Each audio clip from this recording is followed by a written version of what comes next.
ओम नमामि विघ्नविनाशनं गणाधिपं गजाननं प्रसिद्धिसिद्धिदायकं वरप्रदं विनायकं। बोलिए गजानंद भगवान की जय, स्कंद भगवान की जय। बंधुओं, गणेश पुराण के उपरांत अब स्कंद पुराण की कथा आपको सुनाई जा रही है। पहले छोटे भाई की कथा और आज बड़े भ्राता की कथा।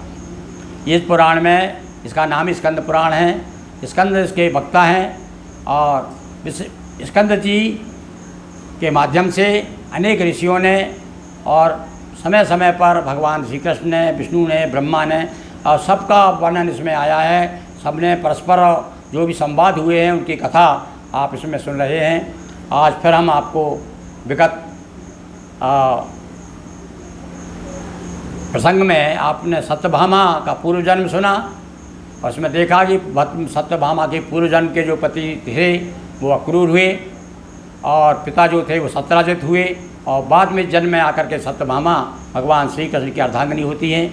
यह कथा हमने आपको सुनाई। आज हम आपको वही कार्तिक मास का फिर प्रसंग सुना रहे, प्रभाव सुना रहे हैं कि किस प्रकार से कार्तिक का प्रभाव देखिए कि एक प्रेत जो है प्रेत योनि से मुक्त हो जाता है। एक कथा संक्षेप में सुनिए। नारद जी कहने लगे, सुनो नया आख्यान। सब ऋषि मुनि बैठे हुए हैं, संत लोग बैठे हुए हैं और नारद जी कथा सुना रहे हैं। नारद जी कहने लगे, सुनो कथा आख्यान। सहित भार्या विप्रय को करता था गुजरान। एक ब्राह्मण अपनी पत्नी के समेत और अपनी गुजर बसर किया करता था। नाम भिक्षु साधारण ब्राह्मण और किंतु पत्नी किंतु कलह दुखदायन। भिक्षु नाम का एक ब्राह्मण था, बड़ा ही धर्मपरायण ब्राह्मण था, किंतु कभी कभी वैसे दुर्योग आते हैं, दुर्भाग आते हैं कि कलह प्रिय पत्नी मिल जाती है। इसलिए कहा भी गया है कि मरे करक्सा नार मरे वो खसम निखट्टू और मरे गड़ियल बैल मरे वो अड़ियल टट्टू। हमारे यहाँ पर विशेष रूप से गांव में कहा जाता है। तो ये कर्कशा पत्नी प्राप्त हुई इनको। तो वो कैसी कर्कशा थी? पति को दिया सदा दुख भारी, लाया भिक्षु दूसरी नारी। अब उसने क्या किया, जब ज़्यादा परेशान करना शुरू कर दिया तो उसने दूसरा विवाह कर लिया। जिससे बस विष खा दे है गवाई और मरकर प्रेत योनि में आई। उसने क्या किया, गुस्सा में आकर के जहर खा लिया। और जो अकाल मौत मरता है वह तो निश्चित रूप से प्रेत ही होता है। तो प्रेत हो गई वो। धर्म दत्त व्रत साधक पाकर और पूछा अति विनयावत होकर और प्रेत बन करके जंगल में भ्रमण करती रही। एक बार धर्मदत्त नाम का एक बड़ा साधक भगवान का परम भक्त उसे मिल गया। उससे उसने पूछा, मुझको प्रेत योनि में आए भटक 500 वर्ष बिताए। हे महाराज, 500 साल हो गए मुझे इस प्रेत योनि में भटकते हुए। मेरा मुक्ति नहीं हो रहा, किसी प्रकार से मोक्ष नहीं हो रहा है।